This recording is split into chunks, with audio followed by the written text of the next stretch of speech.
बीते दिनों अमेरिकी विदेश मंत्री एंटनी ब्लिंकन चीन की यात्रा पर गए। एक तरफ जहां अक्टूबर 2018 के बाद से किसी अमेरिकी विदेश मंत्री का ये पहला आधिकारिक चीन दौरा रहा, वहीं बीते 5 सालों में अमेरिका के किसी वरिष्ठ नेता का ये पहला चीन दौरा है।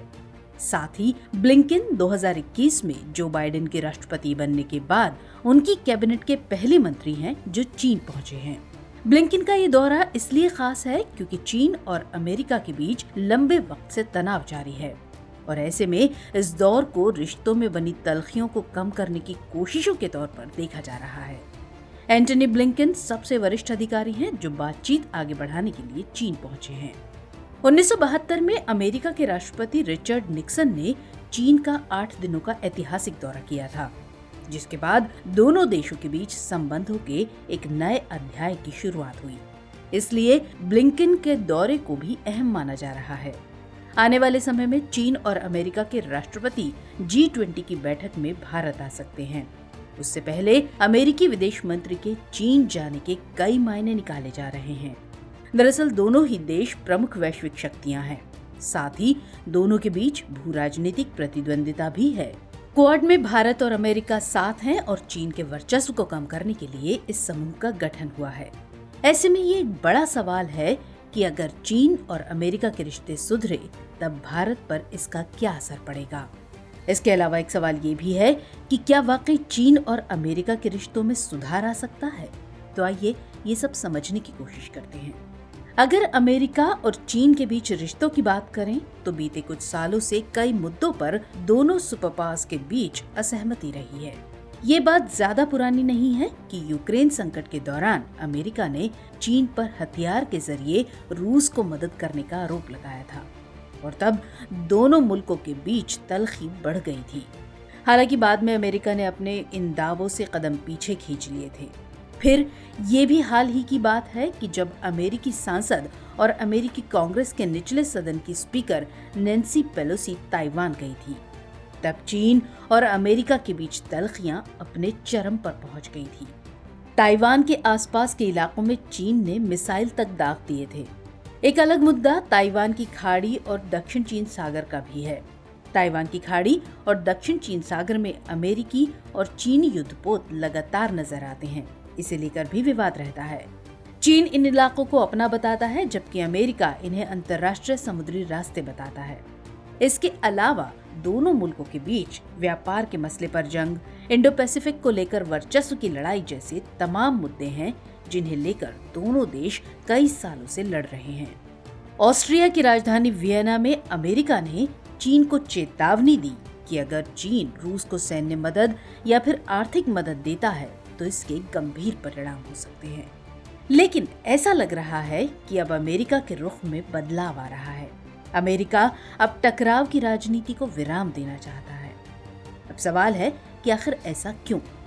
तो असल में पिछले कुछ सालों में दोनों देशों के रिश्ते तल्खी भरे रहे हैं, जैसा कि हमने पहले ही जिक्र किया है। लेकिन अब अमेरिका को लगता है कि ये दौर अगर और लंबा चला तो इसके जोखिम बड़े हो सकते हैं। ऐसे में बाइडेन चाहते हैं कि संघर्षों के चलते होने वाले जोखिमों को कम किया जाए।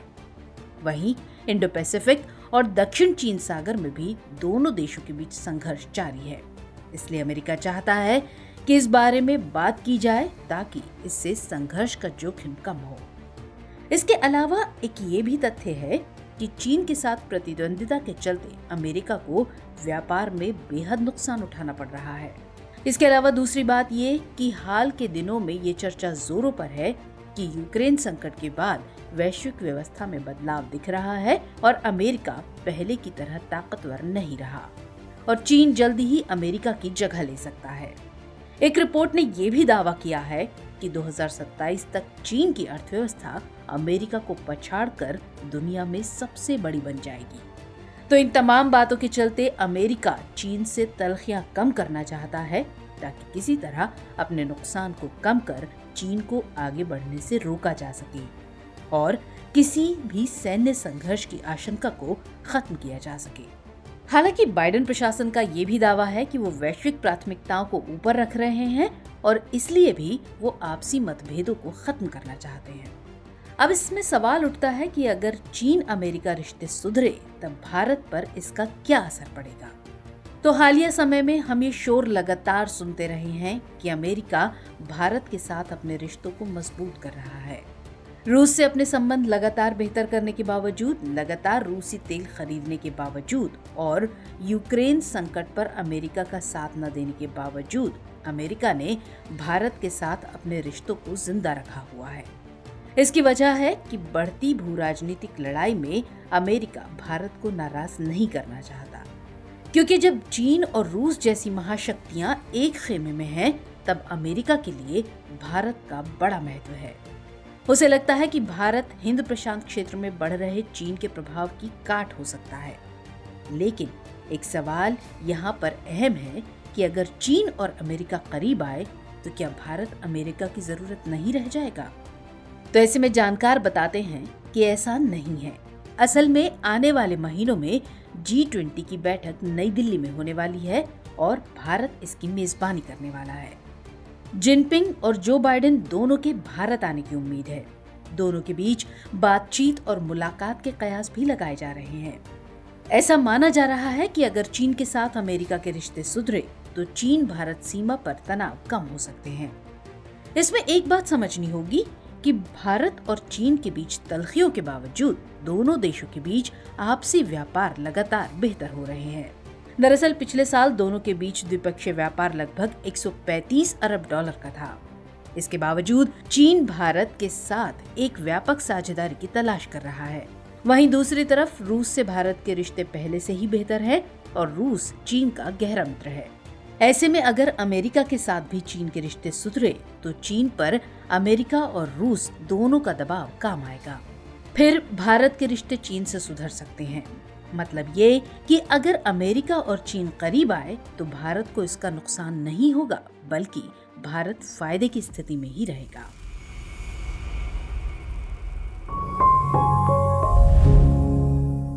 अब बारी है इस कार्यक्रम के रविवार विशेषांक यानी दुनिया मेरे आगे की, जिसमें हम बात करेंगे दूसरी अहम अंतर्राष्ट्रीय खबरों की। बीते साल शुरू हुए रूस यूक्रेन युद्ध में आए दिन नए मोड़ देखने को मिलते हैं और ऐसे ही हाल ही में ब्रिटेन के प्रधानमंत्री ऋषि सुनक ने युद्ध जोखिम बीमा के लिए नए ढांचे की घोषणा की है। इसका मूल उद्देश्य यूक्रेन की अर्थव्यवस्था को पटरी पर लाना है। दरअसल बीते दिनों लंदन में यूक्रेन रिकवरी समिट का आयोजन किया गया था। इस सम्मेलन में 60 से अधिक देशों के प्रतिनिधियों ने भाग लिया था और इसमें यूक्रेन के युद्ध प्रभावित क्षेत्रों को पुनर्जीवित करने के लिए आर्थिक मदद की भी पेशकश की गई। आपको बता दें कि विश्व बैंक ने यूक्रेन के युद्ध प्रभावित क्षेत्र के पुनर्निर्माण की लागत लगभग 400 बिलियन डॉलर से अधिक होने का अनुमान लगाया है। साथ ही ये अनुमानित आंकड़ा रूस के आक्रामक रवैये के कारण दिन प्रतिदिन बढ़ता ही जा रहा है। बताते चलें कि रूस और यूक्रेन के बीच साल 2022 के फरवरी माह में युद्ध शुरू हुआ था। एक साल बीत जाने के बाद भी अब तक दोनों देशों के बीच सुलह नहीं हो पाई है। हाल ही में जर्मनी के शहर बॉन में जलवायु परिवर्तन सम्मेलन का आयोजन किया गया। इसे जलवायु परिवर्तन पर संयुक्त राष्ट्र फ्रेमवर्क कन्वेंशन प्रक्रिया के हिस्से के रूप में आयोजित किया गया है। ये दुनिया भर के देशों को पेरिस समझौते जैसे जलवायु समझौते के कार्यान्वयन का आकलन और समीक्षा करने का अवसर प्रदान करता है। गौरतलब है कि बॉन सम्मेलन में वैश्विक औसत तापमान में वृद्धि को 2 डिग्री सेल्सियस के भीतर रखने की दिशा में तत्काल कार्य करने की बात कही गई है। इसमें सभी सदस्य देशों ने GST यानी ग्लोबल स्टॉक टेक पर अपनी सहमति जताई है। आपको बता दें कि ग्लोबल स्टॉक टेक के तहत देशों के जलवायु परिवर्तन कार्यों के प्रभाव की समीक्षा की जाएगी। ये 5 वर्ष के अंतराल पर होगी। गौरतलब है कि पेरिस समझौते के तहत पहला ग्लोबल स्टॉक टेक दिसंबर 2023 में होने वाला है। साथ ही 2030 तक वैश्विक उत्सर्जन को साल 2019 के स्तर से लगभग 43% कम करने की बात कही गई है। हाल ही में अफगानिस्तान में मौजूद संयुक्त राष्ट्र के दूत ने अंतर्राष्ट्रीय समुदाय के लिए तालिबान सरकार को मान्यता देने से इनकार कर दिया है। संयुक्त राष्ट्र के दूत रोजा ओटुनबाएवा की माने तो तालिबान संयुक्त राष्ट्र का हिस्सा बनना चाहता है। हालांकि वो संयुक्त राष्ट्र चार्टर में व्यक्त प्रमुख मूल्यों के खिलाफ काम करता है। साथ ही तालिबान सरकार ने अफगानिस्तान में महिलाओं पर विशेष प्रतिबंध भी लगाए हुए हैं। ओटुनबाएवा ने अपने बयान में स्पष्ट किया है कि जब तक अफगानिस्तान में ये आदेश लागू है तब तक ये लगभग असंभव है कि तालिबान सरकार को अंतर्राष्ट्रीय समुदाय के सदस्यों द्वारा मान्यता दी जाएगी। गौरतलब है कि साल 2021 में सत्ता पर काबिज होने के बाद से तालिबान सरकार को किसी भी देश या अंतर्राष्ट्रीय संगठन द्वारा आधिकारिक तौर पर मान्यता नहीं मिली है। तो चलिए चर्चा को विराम देते हुए नोट करते हैं आज का सवाल। चीन और अमेरिका के बीच संबंध सुधरने की स्थिति में भारत कैसे प्रभावित होगा? परीक्षण कीजिए।